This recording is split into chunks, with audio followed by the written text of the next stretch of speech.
अस्सलाम वालेकुम। Welcome to my YouTube channel Advance Math studies.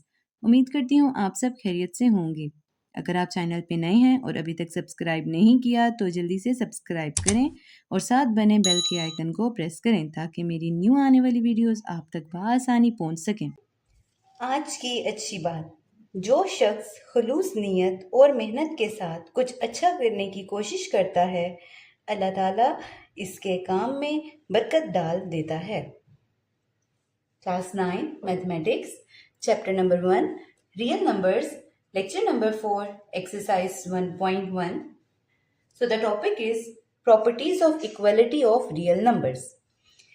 यहाँ पे हमारे पास कुछ प्रॉपर्टीज के नेम्स मेंशन है। Reflexive property, symmetric property, transitive, additive, multiplicative, cancellation with respect to addition, cancellation with respect to multiplication. अब इनकी जनरल प्रॉपर्टीज क्या हैं? अब रिफ्लेक्सिव प्रॉपर्टी में होता क्या है, हमारी जो लेफ्ट हैंड साइड होती है वो इक्वल होती है राइट हैंड साइड के। ए इज इक्वल्स टू ए एक जनरल फॉर्म है।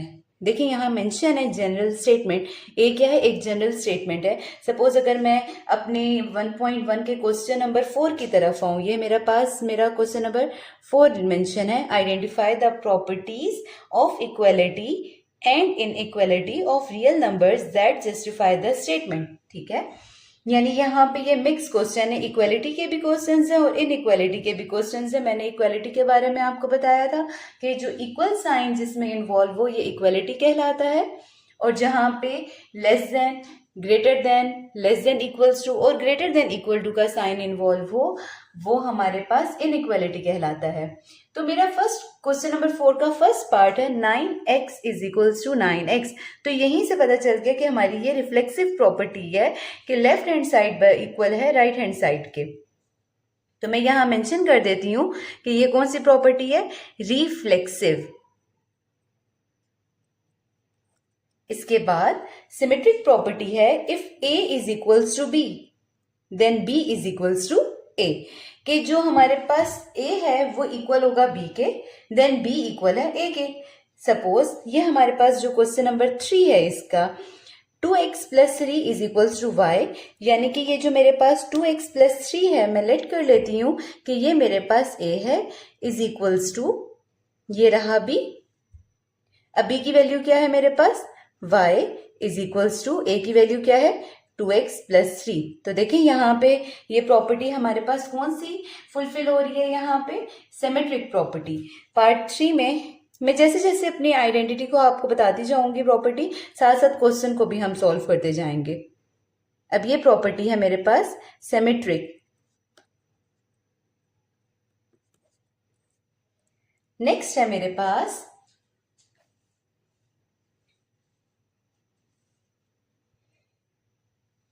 Transitive property. इसमें क्या होता है? If a is equals to b and b equals to c then a equals to c, यानी कि जो मेरे पास a है वो बराबर है b के, जो b है वो बराबर है c के, then a is equals to c। तो अब यहाँ पे देखते हैं कि क्या ऐसे कोई प्रॉपर्टी हमारे पास है जो होल्ड कर रही है ट्रांजिटिव प्रॉपर्टी को। ऐसा कोई क्वेश्चन है? क्वेश्चन नंबर 2 देखिए, मैं लेट कर लेती हूं कि मेरे पास जो a की वैल्यू है वो ax प्लस 2 है और जो b की वैल्यू है वो मेरे पास y है। तो क्या हो गया? a is equals to b and b की क्या वैल्यू है मेरे पास? y is equals to 2x minus 3। ये मेरे पास क्या हो गया? c। मैंने कहा a equals to b, b equals to c, then a equals to c। अब x प्लस 2 मेरे पास क्या है? a, और c मेरे पास क्या है? 2x minus 3। तो देखें ये प्रॉपर्टी मेरे पास प्रॉपर्टी नंबर 3 है, ट्रांजिटिव प्रॉपर्टी। जो क्वेश्चन नंबर 2 है उसके ऊपर कौन सी प्रॉपर्टी अप्लाई हो रही है? Transitive property. नेक्स्ट मेरे पास है मल्टीप्लिकेटिव आइडेंटिटी। हमारे पास है मल्टीप्लिकेटिव प्रॉपर्टी है कि if a is equals to b then AC is equals to BC और CA is equals to CB और C is not equals to 0, यानी कि यहाँ पे जो C है वो 0 नहीं है।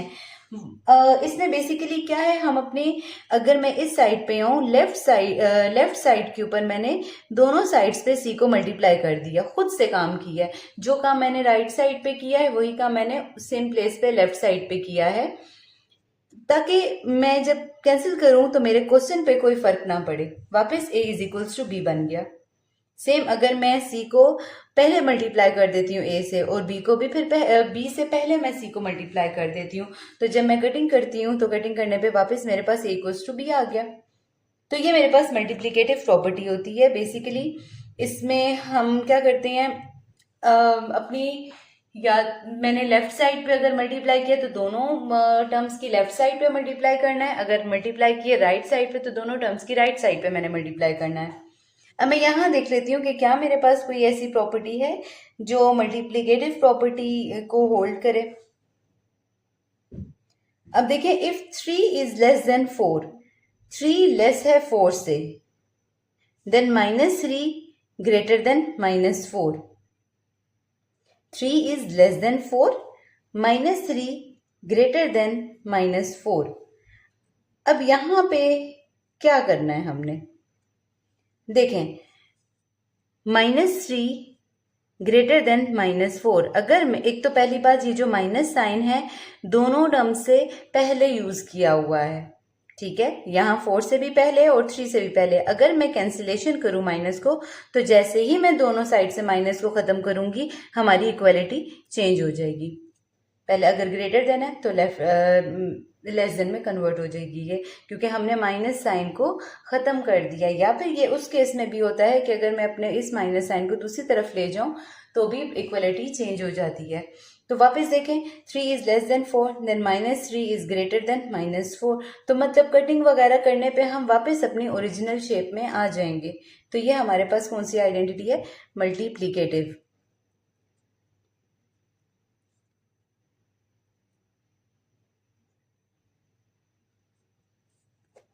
नेक्स्ट नंबर 5, पहले 6 एडिटिव प्रॉपर्टी हमने कर ली थी, मल्टीप्लिकेटिव भी कर ली, cancellation with respect to addition. अच्छा, इसमें क्या करना है, एडिशन है तो इसका मतलब प्लस का साइन इन्वॉल्व है। मैं प्लस सी को अपनी राइट साइड पे ऐड करती हूँ, बी के भी राइट साइड पे मैंने प्लस सी को ऐड किया, तो प्लस सी को कटिंग करने पे मेरे पास क्या आ गया, वापस ए इक्वल्स टू बी। इसी तरीके से मैं ए के लेफ्ट साइड पे सी को ऐड करती हूँ और बी के भी लेफ्ट साइड पे सी को ऐड करती हूँ, तो कटिंग करने पे मेरे पास क्या आ गया, ए इज इक्वल्स टू बी। ठीक है, तो ये हमारे पास कैंसिलेशन प्रॉपर्टी है कि कटिंग करने पे वापस हम अपनी ओरिजिनल शेप में आ रहे हैं या नहीं आ रहे। इसके बाद cancellation with respect to multiplication, same case है, जहां प्लस का साइन है वहां मल्टीप्लाई का साइन आ जाएगा। देखें, A multiply by C, B multiply by C, C को अगर मैं कट करूंगी तो देन मेरे पास क्या आ जाएगा, A equals to B. If अगर C A is equals to C B, then A equals to B. मैं सी को दोनों साइड से कट कर देती हूँ क्योंकि इक्वलिटी है, इक्वलिटी में हम डायरेक्ट कटिंग कर सकते हैं। आप चाहो तो सी को दूसरी तरफ ला के डिवाइड भी कर सकते हो, which is equals to a equals to B.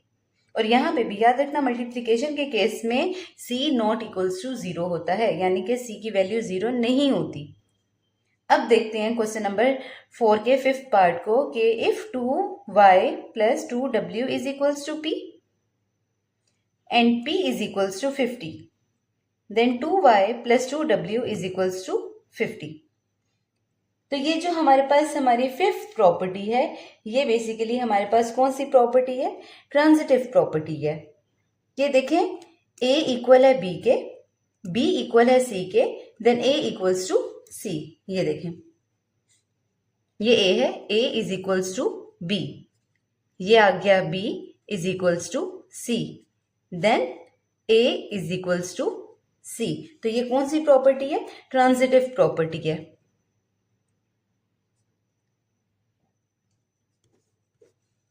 Next, if x plus 4 greater than y plus 4, then x is greater than y।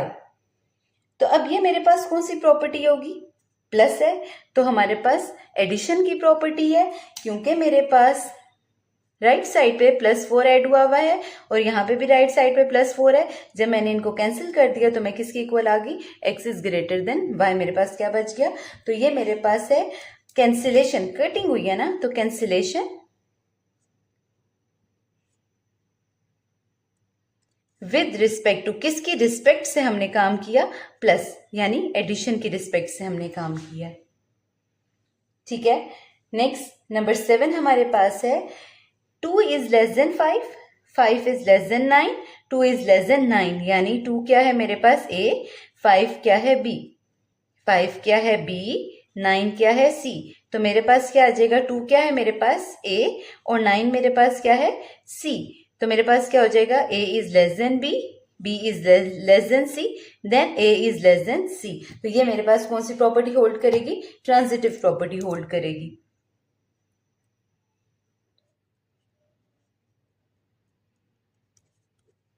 ठीक है, अब नेक्स्ट मेरे पास लास्ट क्वेश्चन है, क्वेश्चन इस एक्सरसाइज के क्वेश्चन नंबर 4 का लास्ट पार्ट है कि if -18 less than -16 then 9 is greater than 8। Okay, इसको देखते हैं। पहली बात, माइनस माइनस से कट गया, इक्वलिटी चेंज हो गई। ठीक है, अब मैं इसको 2 के टेबल पे इसकी कटिंग करती हूँ। 2 9s are 18, 2 8s are 16। तो देखिए 9 इज ग्रेटर देन 8। तो ये मेरे पास कौन सी प्रॉपर्टी आ गई, कैंसिलेशन हुई है और साथ में मल्टीप्लीकेशन हो रही थी ना, क्योंकि 18 के साथ माइनस साइन मल्टीप्लाई की सूरत में पड़ा हुआ है, 16 के साथ माइनस साइन पड़ा हुआ है। तो हमने आमने सामने कटिंग की। इक्वलिटी में और इनइक्वलिटी में हम आमने सामने कटिंग कर सकते हैं, लेकिन सिर्फ और सिर्फ मल्टीप्लीकेशन के केस में और डिवीजन के केस में, यानी कि इस तरह से अगर कोई और टर्म बीच में ना आई हो। लाइक मेरे पास यहाँ पे 4x डिवाइडेड बाय 9 पड़ा हुआ है is equals to 2y divided by 3 पड़ा हुआ है। तो मेरे पास देखें इन दोनों के दरमियान में कोई प्लस या माइनस नहीं है, इन दोनों के दरमियान में कोई प्लस या माइनस नहीं है, तो मैं डायरेक्ट कटिंग कर सकती हूँ। इसे कहते हैं कि इक्वलिटी की प्रॉपर्टी होती है कि हम एक तो क्रॉस मल्टीप्लीकेशन भी कर देते हैं, वो थोड़ा सा लंबा काम हो जाता है, हम इतना यूज टू हो चुके होते हैं कि हम डायरेक्ट कटिंग कर लें। तो हम न्यूमिनेटर की न्यूमिनेटर से कटिंग कर सकते हैं, जैसे 2 1s are 2, 2 2s are 4, 3 1s are 3, 3 3s are 9। तो मेरे पास आंसर आ जाएगा 2 divided by 3x is equals to y। ठीक है, और हम न्यूमिनेटर और डिनोमिनेटर की भी कटिंग कर सकते हैं। सपोज करें 6y डिवाइडेड बाय 9 लिखा हुआ है, तो मैं 3 2s are 6, 3 3s are 9 cutting कर सकती हूँ। तो ये हम डायरेक्ट काम कर सकते हैं। तो ये प्रॉपर्टी जो मेरे पास आ गई, इसका नाम है cancellation property with respect to multiplication. क्योंकि मैंने कटिंग की है, तो कैंसिलेशन किसकी रिस्पेक्ट से, विद रिस्पेक्ट टू मल्टीप्लीकेशन। आज का लेक्चर खत्म हुआ, एक्सरसाइज 1.1 कंप्लीट हो गई है। So thank you and Allah Hafiz.